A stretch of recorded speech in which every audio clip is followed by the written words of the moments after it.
Hello বন্ধুরা, তোমাদেরকে আবার স্বাগত আমার এই চ্যানেল পেপার লার্নার্সে। আজকে আমি হিন্দু নিউজ পেপার অ্যানালিসিস করব। আজকের তারিখ 30/4/2022। কিন্তু শুরু করার আগে তোমাদেরকে বলবো যে আজকে তো এডিটোরিয়াল তো বেশি নেই, তোমরা বোর্ডে দেখতেও পাচ্ছ একটা এডিটোরিয়াল আছে, কিন্তু অনেক নিউজ আছে।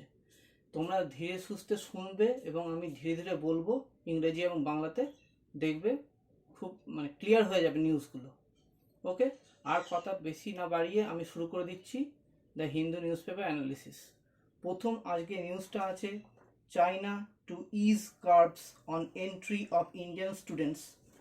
ঠিক আছে বন্ধুরা, তা চায়না কি করছে যে এই কোভিড-19 সময় যখন ইন্ডিয়ার যত স্টুডেন্ট বাইরে গিয়ে পড়াশোনা করেছিল, চায়না থেকে পড়াশোনা করছিল, তখন তারা ফিরে এসেছিল। এখন আবার বলেছে যে পুরোপুরি সেটাকে আবার নতুন করে রিনিউ করে দিচ্ছে চায়না। বলছে যে আবার তারা পুনরায় শুরু করতে পারবে, যতদূর পর্যন্ত তারা পড়াশোনাটা করেছিল সেখান থেকে আবার শুরু করতে পারবে। ঠিক আছে, তা সেটা একটা উঠে এসছে খবর যে 20,000 এনরোল করা আছে অলরেডি ইউনিভার্সিটিতে, মোস্টলি মেডিকেল কলেজের। তা সেইটাই উঠে এসছে এই নিউজে। আচ্ছা, সেকেন্ড নিউজটা হচ্ছে core sector growth dips to 4.3% in March. দেখো, output from 8 core sector grew by 4.3% in March, moderately lower than the 6% growth recorded in February, but still the second highest growth rate over the 5 months. ঠিক আছে, সেই হিসেবে ধরতে গেলে অনেকটাই growth হয়েছে। আর কি কি গ্রো হয়েছে একটু ভালো করে শুনে নাও। ফার্টিলাইজার প্রোডাকশনে 15.3%, through this was a low base as output had declined 5% in March 2021। Cement প্রোডাকশনে 8.8%, ন্যাচারাল গ্যাস হচ্ছে 7.6%, অ্যান্ড রিফাইনারি প্রোডাকশনে 6.2% হয়েছে। ঠিক আছে, তা কোর সেক্টর গ্রোথ হয়েছে ডিপস যেটা 4.3%-এ, কিন্তু গ্রো কোথায় কোথায় দেখা গেছে সেটা আমি বলে দিলাম। ফার্টিলাইজার প্রোডাকশন 15.3%, তারপর তোমার সিমেন্ট প্রোডাকশন 8.8%, ন্যাচারাল গ্যাস হচ্ছে 7.6%, রিফাইনারি প্রোডাকশনে হচ্ছে 6.2%। এরপরে যে নিউজটা আসছে সেটা আমি বলছি, মন দিয়ে শোনো। The passenger trains cancelled to give way to coal rakes. তা কোল রেকে যদি ধরো কয়লাটা পাঠাতে পারছে না, ঠিক আছে, বিভিন্ন যে সমস্ত প্ল্যান্টগুলো আছে সেখানে কয়লা পাঠানো সম্ভব হচ্ছে না। তা 42 train cancelled, many people hit during the holiday season. দেখো, power crisis due to the shortage of coal, এটা তো হয়েই আসছে, আমি প্রায় খবরে বলছি। The Indian Railway has cancelled around 42 passengers trains so far to ensure faster delivery to and from coal production regions of Chhattisgarh, Orissa এবং ঝাড়খণ্ড। এই যে কোল প্রোডাকশন যে রিজনগুলো আছে, ছত্তিশগড়, উড়িষ্যা, ঝাড়খণ্ড, এই সব জায়গা থেকে অতি সত্বর প্ল্যান্টগুলোতে যাতে পাঠানো যায়, কিন্তু সেটা হয়ে উঠছে না, যেহেতু ট্রেন এখন ক্যান্সেল হয়ে আছে। আর ট্রেনের মাধ্যমে হলে কি হবে যে খুব তাড়াতাড়ি সেখানে পাঠানো সম্ভব হবে। তা সেইটাই নিউজটা উঠে এসছে। আচ্ছা, এরপরে যে নিউজটা হচ্ছে সেটা হচ্ছে heat waves linked to manmade climate change. দেখো, প্রথমে জানতে হবে হিট ওয়েভটা কি। হিট ওয়েভ দেখো, নর্মাল যে টেম্পারেচার থাকে তার থেকে আরও বেড়ে যায় টেম্পারেচার। যেমন প্লেন অঞ্চলে, সমতল অঞ্চলে, সেখানে 40 ডিগ্রি সেন্টিগ্রেড হচ্ছে নর্মাল টেম্পারেচার, কিন্তু 40 ডিগ্রি সেন্টিগ্রেডের অধিক 5-6 ডিগ্রি বেড়ে গেলে সেটাই হচ্ছে হিট ওয়েভ। সিমিলারলি হিলি রিজিয়নে 30 ডিগ্রি সেন্টিগ্রেড সেটা যদি বেড়ে যায় তাহলে কিন্তু সেটা হিট ওয়েভ। ওকে বন্ধুরা, এবং হিট ওয়েভের ফলে কি কি সিচুয়েশন তৈরি হয় একটু শুনে নাও। তারপর হিউম্যান ডেথ তো হবেই, এটা স্বাভাবিক, আশপাশ করে পুরোপুরি শ্বাস নিতে অসুবিধা হয়। ডিফারেন্ট ডিজিজেস দেখা যায়, ডায়াবেটিস, রেসপিরেটরি প্রবলেম দেখা যায়, স্কিন ডিজিজেস দেখা যায়, খুব প্রবলেম এটা, and mental health, crop damage দেখা যায়।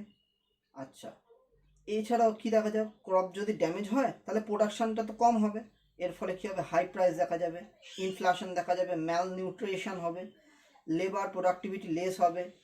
ঠিক আছে, আর সব থেকে বড় problem drought and wild fire, মানে বন জঙ্গলে অনেক সময় আগুন লেগে যায় এবং ড্রট দেখা যায়। আর বর্তমানে যা সিচুয়েশন আসছে আরও গরম বাড়তে পারে, দেখা যাক কি হয় এরপর। এরপরের যে নিউজটা আসছি সেটা হচ্ছে dates turn expensive in Kashmir. দেখো ডেটস যেটা খেজুর, সেটা একটা সুইট ড্রাই ফ্রুট, যেহেতু এই রমজান স্পেশাল, যেটা এসেন্সিয়াল, খুব দরকারি এটা রমজানে for Muslims to break their fast. সারাদিন তারা ফাস্ট থাকার পর তারপর এই খেজুর খেয়ে তারা ব্রেক করে fast. Have been an unprecedented rise in the price in this year, মানে অনেক দাম বেড়ে গেছে। কি জন্য দামটা বেড়েছে একটু দেখো।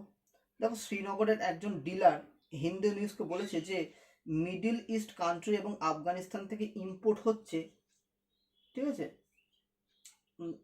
তার ফলে আরও প্রবলেম তৈরি হচ্ছে। তা কী হচ্ছে সেটা কস্টলিয়ার হয়েছে 50 to 100% for 5 to 10 kg boxes.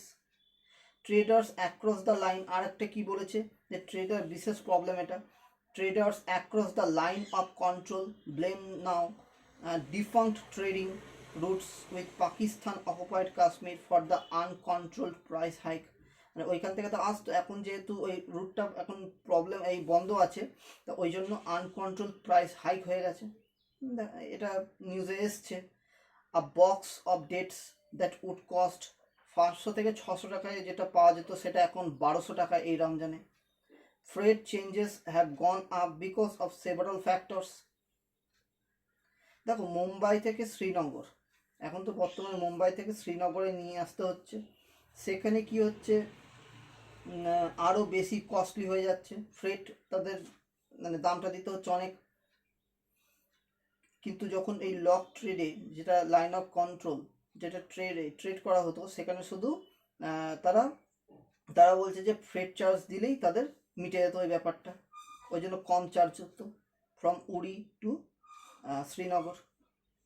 তা রিসেন্ট জম্মু কাশ্মীরে আবার ইনফ্লেশনও বেড়ে গেছে, peaked 7.59 in March, which was significantly higher than the national average of 6.95%.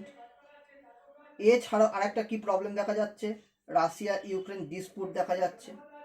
তা এত কিছু প্রবলেমের জন্য এই ডেটসের দামটাও বেড়ে গেছে, ঠিক আছে। এরপরের যে নিউজটা আসছে সেটা হচ্ছে lieutenant general BS Raju is new vice chief of army staff. এইটা একটা ওয়ান ডে এক্সামিনেশনের জন্য, lieutenant general BS Raju is new vice chief of army staff, এটা ওয়ান লাইন জাস্ট। তারপরে যে নিউজটা আসছে 6 of 7 defence firms carved out of OFB show provisional profits. কি OFBটা? Ordinance factory board. দেখো কি হয়েছে, 7টার মধ্যে 6টা অর্ডিনারি ফ্যাক্টরি বোর্ডে বলেছে যে এই ডিফেন্স ফার্মগুলো 7টার মধ্যে 6টা অনেক লাভ করেছে, অনেক প্রফিট করেছে। Government says turnover to more than 8,400 crore, 8,400 কোটি টাকা অ্যাচিভ করেছে 6 of 7 new defence companies created by the Corporation of the Ordnance Factory Board OFB. Last October, initial 6 months of their business from October 2021 to March 31, 2022, the Defense Ministry said. দেখো কি কি ordinance factory একটু আছে শুনে নাও। দেখো armed vehicle Nigam limited Avani, যেটা advanced weapon and equipment India limited AWE India, troop comfort limited TCL, India astral limited IOL, gliders India limited. তা আরেকটা হচ্ছে মুনিশনস ইন্ডিয়া লিমিটেড। তা এই ছটা যে ডিফেন্স ফ্যাক্টরি আছে সেখানে অনেক প্রফিট হয়েছে, ঠিক আছে। এবং তার মধ্যে বেশি প্রফিট হয়েছে সেটা হচ্ছে মুনিশনস ইন্ডিয়া লিমিটেড, 500 কোটি টাকা মোটামুটি অ্যামিউনেশন লাভ করেছে। অন্যান্য ফার্মও প্রফিট করেছে। তা এইবার ব্যাপারটা হচ্ছে যে কিছুদিন আগেও তো খবরটা ছিল 41টা যে ফ্যাক্টরি আছে সেগুলোকে ডিসলভ করে 7টা নিউ ডিফেন্স সেক্টর তৈরি করা হয়েছিল, ঠিক আছে, DPSU, Defense Sector Undertakings. The newly created entities will be 100% owned by the government, partly undertaking government, ঠিক আছে। এবং দেখো 100% তো অবশ্যই গভর্নমেন্টের, কিন্তু কিছুটা এটা প্রাইভেটেরও কিছু যোগদান আছে এখানে, ঠিক আছে। এখানে কি কি হয় দেখো, লড়াইতে যে অ্যামিউনেশনগুলো দরকার হয়, এক্সপ্লোসিভ যেগুলো দরকার হয়, কমব্যাট ভেহিকেল যেগুলো দরকার হয়, সব কিছু এখানে প্রোডাকশন হয়। এটা একটা umbrella body for all institution of ministry of defence. First ordinary factory set up হয়েছিল 1712 ডাচ কোম্পানি অ্যাজ আ গান পাউডার ফ্যাক্টরি ওয়েস্ট বেঙ্গলে, হেডকোয়ার্টার হচ্ছে কলকাতা। আশা করি বন্ধুরা তোমরা বুঝতে পারছো, আমি খুব ধীরে সুস্থে বলছি এগুলো। দেখো তারপরে যে নিউজটা আসছে সেটা হচ্ছে discussed curves on NGOs Jammu Kashmir issue EU official. EU official বলতে ইউরোপিয়ান টপ হিউম্যান রাইটসের অফিসিয়াল এসেছিল, দিয়ে সেই এই কথাগুলো তুলে ধরেছে। কি তুলে ধরেছে? Concern India about human rights specially minority. দেখো ইউরোপ's top human rights official says he raised a number of concerns during the official meeting in New Delhi with the NHRC National Human Rights Commission and Minority Affairs Minister Mukhtar Abbas Naqvi, including NGOs, the recent communal violence, the situation in Jammu Kashmir and the condition of religious minorities. এই কথাটা তুলে ধরেছে যে এখন মাইনরিটির উপর অনেক অত্যাচার চলছে, মানে অনেক কমিউনাল ভায়োলেন্স চলছে। তা এই কথাগুলো এখানে তুলে ধরা হয়েছে। কিন্তু আমাদের যে মাইনরিটি অ্যাফেয়ার্স মিনিস্টার মুখতার আব্বাস নাকভি স্যার, উনি বলেছেন যে 2014 সাল থেকে কোনো রকম এই কমিউনাল ডিসহারমোনি হয়নি, ঠিক আছে, কমিউনাল রাইটস কোনো রকম দেখা যায়নি। এই হচ্ছে নিউজটা। এরপরের যে নিউজটা হচ্ছে NOD to proposal from 5 chips makers in 6-8 months. এটা হচ্ছে ইকোনমি সেকশন থেকে, মানে দ্য হিন্দু নিউজ পেপারের ইকোনমি সেকশন থেকে এটা বলা হচ্ছে, nod to proposal from 5 chip makers in 6 to 8 months. দেখো কি তৈরির কথা বলেছে? সেমি কন্ডাক্টর চিপের কথা, যেটা ভারত এখনো পর্যন্ত পিছিয়ে আছে। বিভিন্ন দেশ থেকে তারা ইম্পোর্ট করতো এবং নিজেদের সেটা রিমডেল করতো। এখন কি কথা উঠছে, সেটা ইন্ডিজিনাসলি করতে হবে, মেক ইন ইন্ডিয়ার যাতে এই যে এই ইনিশিয়েটিভ সেটা যাতে বাস্তবায়িত হয়। তা সেমি কন্ডাক্টর চিপ নিয়ে ওয়ার্ল্ডেও প্রবলেম দেখা যাচ্ছে। এই যে ইউক্রেন এবং রাশিয়ার যে যুদ্ধ, ফলে আরও প্রবলেম, মানে এটা মানে ঠিক মতন মানে ইম্পোর্টও হচ্ছে না, ঠিক আছে, এবং যে দেশ এক্সপোর্ট করবে সেটাও সম্ভব হচ্ছে না, ঠিক আছে। এই সিচুয়েশন দাঁড়িয়ে ইন্ডিয়া নিজেকে তৈরি করতে হবে, ইন্ডিজিনাসলি করতেই হবে, কারণ এবার নিজের ক্ষমতা এবং নিজের যে ক্যাপাবিলিটি সেটাকে এবার তুলে ধরতে হবে। সেমি কন্ডাক্টর, দেখো সেমি কন্ডাক্টর হচ্ছে একটা materials which have connectivity between the conductors, মানে জেনারেলি যে মেটালসগুলো থাকে, অ্যান্ড নন কন্ডাক্টার্স, ঠিক আছে, যেগুলো সাচ সেরামিক্স যেগুলো থাকে, নন কন্ডাক্টার্স, ওকে। এক্সাম্পল কি? দেখো silicon, germanium compounds such as gallium, arsenide, cadmium, selenide, okay. দেখো কন্ডাক্টর কি? Free of electrons flow without hindrance, কোনো রকম মানে বাধা দেখা যায় না, একদম ফ্লো অফ ইলেকট্রনস হয়, কোনো রকম বাধা ছাড়াই বিদ্যুৎ পরিবাহিত হয়। ইনসুলেটর কি? নো ইলেকট্রিসিটি ফ্লো, মানে তোমার দুটো কাঠ, তারপর শু, গ্লাভস যদি পরে থাকে এবং কাঠ যদি থাকে সামনে, সেখানে কিন্তু কোনো রকম ইলেকট্রিসিটি ফ্লো হয় না, ওই জন্য এগুলোকে ইনসুলেটর বলা হয়। আর সেমি কন্ডাক্টর কি? সেখান থেকে ইলেকট্রিসিটি পাস হয় বাট কন্ট্রোলেবল, সেটা আমরা কন্ট্রোল করে নিই, সেগুলো হচ্ছে সিলিকন, জার্মেনিয়াম কম্পাউন্ডস, ওকে। তা এ হচ্ছে নিউজটা।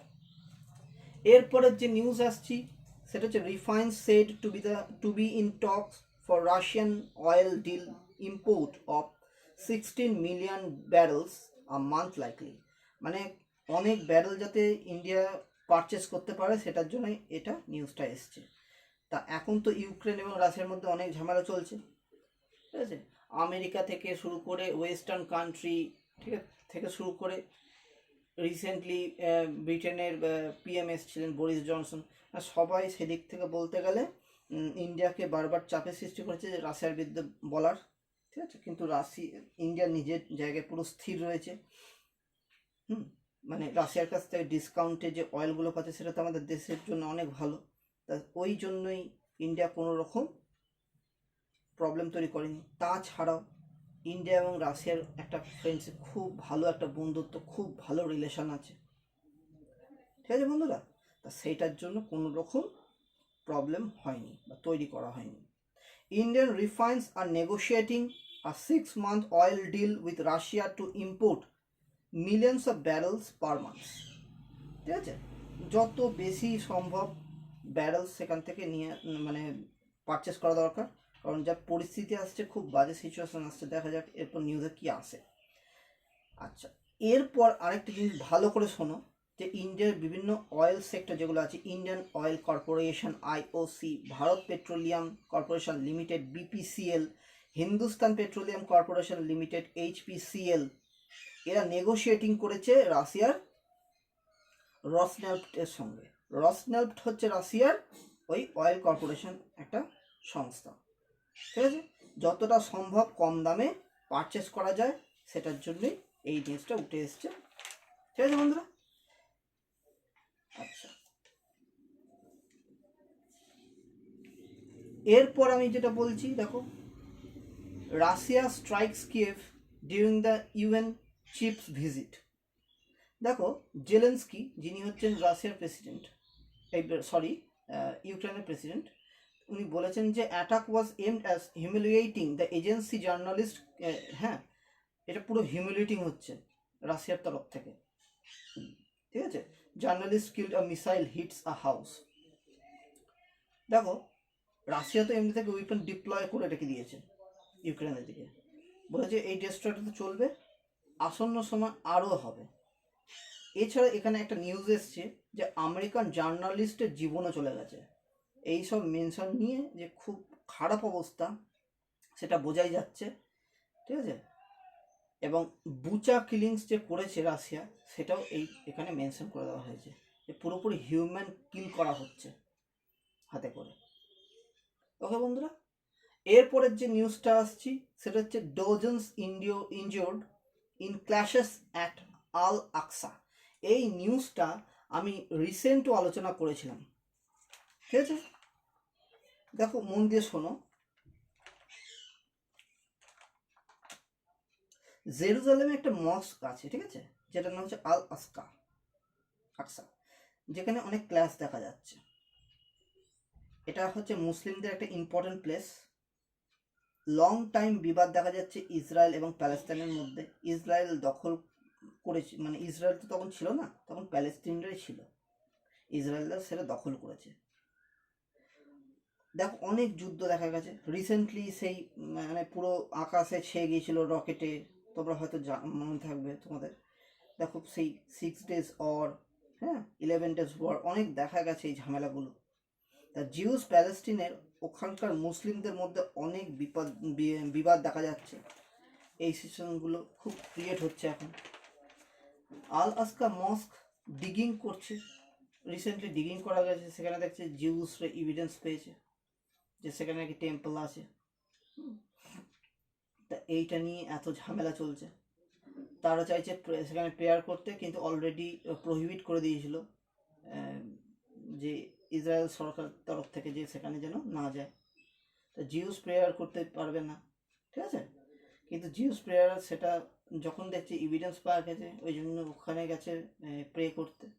এবার ইসরায়েল সোলজার সেগুলো বাধা দেয়, কিন্তু সেখানে মুসলিমরা অনেক প্যানিক করতে থাকে, তারা ভাবে এইটা খুব প্রবলেম তৈরি করবে, তাই তারা সোলজারদের উপর ইট পাথর মারতে থাকে। তা রিসেন্টলি আবার একবার খবরে চলে এসছে যে যে অনেক মানুষের মানে সেখানে চলছে, মানে ক্লাস চলছে, ঠিক আছে, ইনজিওর্ড হচ্ছে অনেক মানুষ। এরপর দেখা যাক আর কি নিউজ আছে এর ব্যাপারে, ঠিক আছে বন্ধুরা। আচ্ছা, এরপরে আমি এডিটোরিয়ালটায় যাচ্ছি, খুব ভালো করে শুনবে সবাই। A step that world trigger language phonocide. The Union Home Minister Amit Shah recently urged that use of Hindi as the lingua franca rather than English in the interstate communication. He suggested that when citizens of the state who speak other languages communicate with each other, সেটাই হচ্ছে language উনি বলেছেন। India has a harmonious symphony, এটা মাথায় রাখতে হবে, of linguistic pluralization. It is not a disarranged cacophony. দেখো Ganesh N Devy উনি indigenously language UNESCO lecture in October 2008 বলেছিলেন। And also in a media article tribal languages in a depth track, এটাও উল্লেখ করা আছে in August 2011, has mentioned how Sir George Gresham linguistic survey in India 1903 থেকে 23 had identified, তিনি identified করেছেন, কে করেছেন? Sir George Grierson linguistic survey of India 1903 থেকে 23 সালের মধ্যে আইডেন্টিফাই 179টা ল্যাঙ্গুয়েজ, 544টা ডায়ালেক্টস ইন ইন্ডিয়া। দ্য 1961 সেন্সাসে রিপোর্টস দেখছে mention that a total 1652 mother tongue, out of which 184টা হচ্ছে mother tongue had more than 10,000 speakers, ঠিক না? 184টা মাদার টাং সেটা কথা বলে মোটামুটি 10,000 speakers, of which 4,000 mother tongues had not mentioned in Gresham survey, while 527 were listed as unclassified. এই সিচুয়েশনটা তুলে ধরেছে। 1971 দেখা যাচ্ছে the linguistic data offered census was distributed into two categories. একটা হচ্ছে the officially listed languages of the 8th schedule of the constitution. 8th শিডিউলে এখন বর্তমানে কটা ল্যাঙ্গুয়েজ আছে? 22টা ল্যাঙ্গুয়েজ, ঠিক আছে। The other languages in with a minimum of 10,000 speakers each. All other languages spoken less than 10,000 speaker were lumped together. এই সিচুয়েশনগুলো আসছে। The practice made language invisible. তা এইগুলোর ফলে আরও অনেক নানান ল্যাঙ্গুয়েজ তৈরি হয়ে গেছে। দেখো প্রফেসর ডেভি যিনি আছেন তিনি প্যান ইন্ডিয়া ভাষাকে হিন্দির মিথকে উন্মোচিত করেছেন। ভালো করে বুঝবে। 2011 সালের আদমশুমারি অনুযায়ী it represents Hindi as the mother tongue of over 52 crore people by subsuming over the 5 crore claimants of Bhojpuri and more than 9 crore speakers of nearly 61 other languages. From Rajasthan, Himachal Pradesh, Uttarakhand, Haryana, Bihar, Jharkhand, Chhattisgarh, Madhya Pradesh, এই কমিউনিটিসগুলো আস্তে আস্তে একটা নির্দিষ্ট language হয়ে গেছে। The Hindi is probably spoken by not more than 30% of the population, but it is not the mother tongue for the remaining 70%. So বলা যেতে পারে যে Hindi is not a lingua franca for Indians, nor is it a dominant language, it is only a primus inter pares among the numerous Indian languages. Author বলছেন এখানে তার এডিটোরিয়ালে, বহুভাষিক রাষ্ট্রে অনেক ভাষাকে অবহেলা করা এটা সর্বনাশ। এটা বুঝতে পারছো কি বলতে চাইছি? দেখো পাকিস্তান, শ্রীলঙ্কা এরা ভাষাটাকে নিয়ে এত একগুয়েমি রয়েছে, তার জন্য ধ্বংস করছে নিজের দেশকে, যেটা একদম উদাহরণস্বরূপ সবাই দেখতে পাচ্ছ চোখের সামনে। After partition and Pakistan was formed, দেখো Pakistan became a multi-ethnic and multi-linguistic state ছিল। In 1948 the government of Pakistan ordained the Islamization of East Pakistan with Urdu as a sole national language। মানে এই যে বাংলাদেশ এখন বর্তমানে আছে, আগে তো ইস্ট পাকিস্তান ছিল, সেটাকে পুরোপুরি উর্দু ভাষায় ট্রান্সফার করতে চেয়েছিল। There can only be one state language, তার চেয়েছিল একটাই ল্যাঙ্গুয়েজে, if the component parts of the state are to march forward in union, and that can only be Urdu, asserted Jinnah বলেছিল। এর ফলে কি শুরু হলো? এর প্রত্যুত্তরে এই অ্যারোগেন্স চিন্তা ভাবনার জন্য পূর্ব পাকিস্তান এ বেঙ্গলি ল্যাঙ্গুয়েজের, ঠিক আছে, ভায়োলেন্ট দেখা গেল। শুরু হলো বেঙ্গলি ল্যাঙ্গুয়েজ মুভমেন্ট, ভাষা আন্দোলন যেটাকে বলা হয় ইস্ট পাকিস্তানে। তখন তো ইস্ট পাকিস্তান ছিল, এবং 1971 এসে স্বাধীন হলো। এডুকেশনে, মিডিয়াতে, কারেন্সিতে, রাইটিংসে বেঙ্গলি স্ক্রিপ্ট ব্যবহার হতে শুরু করলো পূর্ব পাকিস্তানে। The language movement catalyst Bengali nationalism and the eventual separation of East Pakistan from Pakistan. তা এখন হয়ে গেল বাংলাদেশ, ঠিক আছে। তা 1956 সালে দেখো শ্রীলঙ্কারও কি ব্যাপার ছিল। এই সিংহলরা নিজেদের ভাবত যে মানে সিঙ্গলি ভাষায় নিজেদেরকে গড়ে তুলতে পারে শ্রীলঙ্কা। সেখানে কিছু ইন্ডিয়ান তামিলরাও ছিল, সেখানে তামিলরাও ছিল এবং সিংহলি তামিলরাও ছিল। এবার কি হয়ে গেছে যে তাদের ওপর অকথ্য অত্যাচার হতো, ঠিক আছে। এবং শ্রীলঙ্কার যে তামিলরা ছিল তারা বেশিরভাগ মুসলমান। দেশের জনসংখ্যার প্রায় 29% আইনটি বৈষম্যমূলক। তামিল এই সম্প্রদায়কে মূল ধারা থেকে তারা বিচ্ছিন্ন করেছিল। এর ফলেই কি হয়েছিল, ফলস্বরূপ গৃহযুদ্ধ দেখা দিয়েছিল এবং পুরো জাতিকে ধ্বংস করে দিয়েছিল, ঠিক আছে। এর পাশাপাশি যেমন জাতি ভাষাগত বৈশিষ্ট্য স্থান দিয়েছে, তা সমৃদ্ধ হয়েছে। দেখো একটা জিনিস মনে রাখবে, এখানে অথরও বলছে যে এর পাশাপাশি দেখতে হবে জাতি ভাষাগত বৈচিত্র্যকে যারা স্থান দিয়েছে তারা সমৃদ্ধ হয়। যেমন সিঙ্গাপুর ধরো, যারা বহুজাতি মানুষ, চীনা আছে, মালয়েশিয়ান আছে, মালয় আছে এবং ভারতীয়রা থাকে, এবং সেখান থেকে চাপ সৃষ্টি করা হয়েছিল যে চীনা ভাষা যেন করে দেওয়া হয়।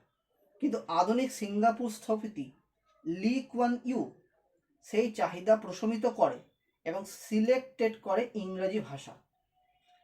ইংরেজি ভাষার দক্ষতা ওয়ার্ল্ড ওয়াইড ট্রেড সেন্টারে তাদের পরিবর্তন করেছে। এছাড়াও দেখো সাউথ আফ্রিকায় রেনবো জাতির জাতীয় সঙ্গীত 1997 সাল থেকে 5টি ভাষায় গীতিমূলক রচনা, যেটা এক অনন্য সঙ্গীত তৈরি করেছে গোটা বিশ্বে।